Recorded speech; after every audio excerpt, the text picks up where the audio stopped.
Hello everyone, my name is Beckett and welcome back to the channel. Today in Division 2 we are going to be checking out Cassie Mendoza's goods. Now if you don't know how to find her, you have to locate the snitch first. Now if you're looking for that, I will leave a card for you to click on, or if you just want to wait till the end of the loot video, I will have the snitch right after we look at everything Cassie has brought to us. But before we get started, if you enjoy the content, hit that subscribe, and if you like the video, smash that like button. Alright, the first thing she has is the Mozambique special. Generally, I will just say pass on pistols, but today she has a max roll on pistol damage. Now, if you are looking to main hand pistols, you are better off just running the Liberty. It is an amazing pistol, and you can use it in tanking, or you can just use it in those legendary solo builds. It's a great thing. But if you just love pistols that much, this is a great day to pick it up.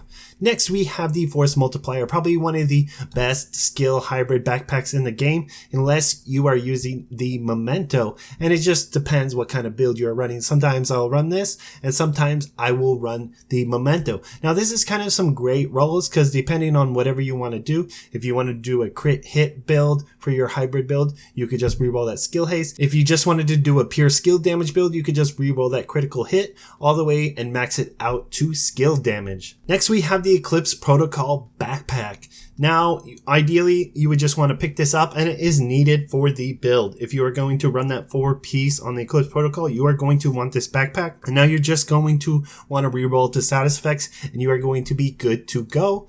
As well, we have the Hardwire. All around a good skill damage build, and you can never go wrong. It has a decent roll, but you can always reroll to max if you have it in your recal library. And look, we have another perfect Hunter's Fury gloves. This is a great week. Comes with 9.6 critical hit damage. You can always reroll that to max critical hit damage or critical hit chance. This is a must buy if you do not have that or you have not picked it up. I believe the clan vendor had it yesterday. Also, we have the Foundry Bulwark. Now, this is a great tanking set, and if you plan on tanking, this is the set you want. Although you cannot get the backpack or the chest unless you go in the raid, you do not really need it, and I have done builds on it before, and it's just all around great tanking build for someone looking to step into that realm. And we have another Hardwire holster, and all around, like I said, it's just a great build. If you do not have nothing to replace this, or you just don't have the holster yet, you can always just re-roll that to skill damage.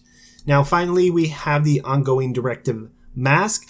Not a bad roll, a little over mid-tier. Honestly, you can probably just find better out in the open world. And then it comes with skill haste. Generally, you're always going to want to run full status effects on this build, and it's kind of hard to make it work in certain situations. Ideally, this is really one of those things where you would just make it a solo build, just because it's hard to keep up that buff, hard to keep those hollow point ammo running. I wish they would tweak it a little bit, but it's okay. It still does a lot of damage. Now that's all we have for Cassie. Now if you are looking for the snitch, you can go ahead and stick to the end. And if you are looking for more build videos, tutorials, Division 2 news, or anything for old players and new players and everything in between, go ahead and check out my channel. And again, thanks for watching, and I'll see you guys next time. To get to Cassie Mendoza and get her sweet goods, we need to find the snitch, aka Jared Nash, and he's randomly about the map in different places, but he always has the same spawn location, so he'll always be in the same places,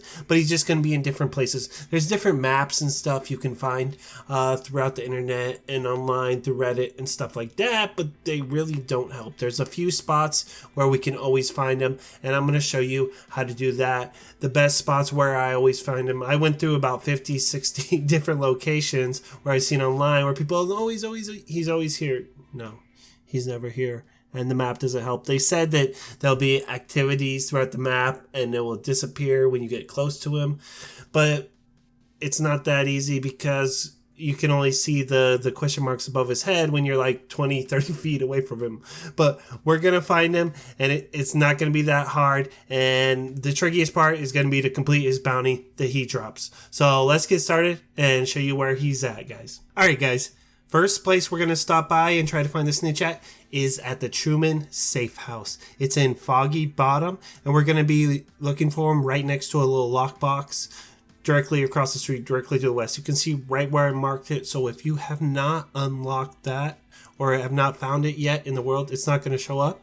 So just click on the map there and just start walking there. It's really easy to find. There'll be a couple trucks around the area, as you'll see. All right, once you run up the hill, it'll be right on our left.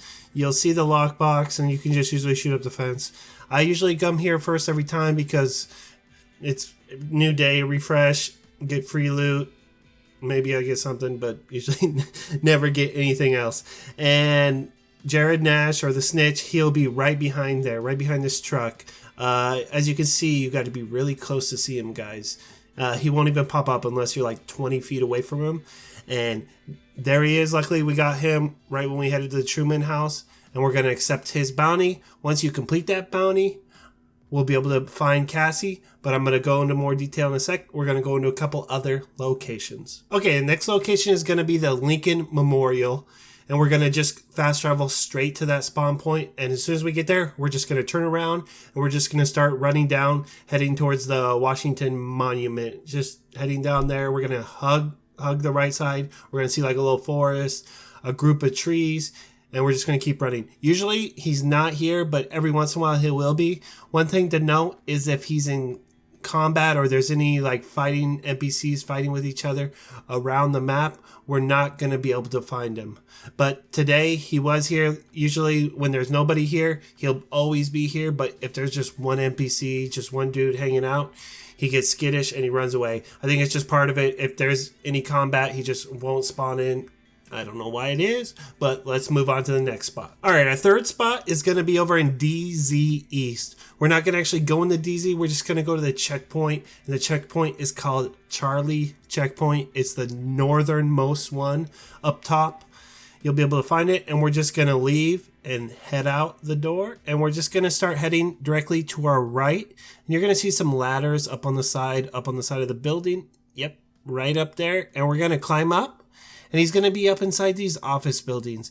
Usually would probably be able to see him right now if he was there, but I don't think he is there this time. So hopefully he's there next time, but I usually don't find him here, but every once in a while you get lucky and it's a really close spot. All right, guys, we are on the final spot, and this is probably the best spot to find the snitch any time of the week. If you come here Tuesday, right when the servers reset, I almost find him here every single time. Sometimes I'll just log out and come back to this spot, and it's really easy to find him. So we are heading to 1040 Safe House, and we are going to be going out the southeast exit today.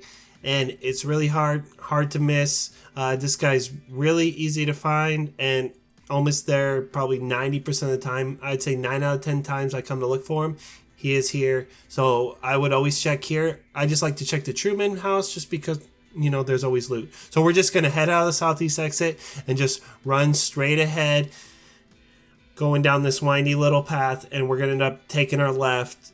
I ended up taking a little detour because I have tunnel vision and I can't stay on track at all. So we'll head back, but when we go down that path, we're just going to head left, and we're just going to go straight ahead, and we're going to take our very next left, and you'll just see a little gate, and you'll run through, and we're going to run through all the way to the end, and eventually you'll see that little green triangle over his head, and he's back here, and there's a weapon box that you can open too, and you'll see him there, and we're just going to accept his bounty, and we're going to grab it. If you already did the bounty, great.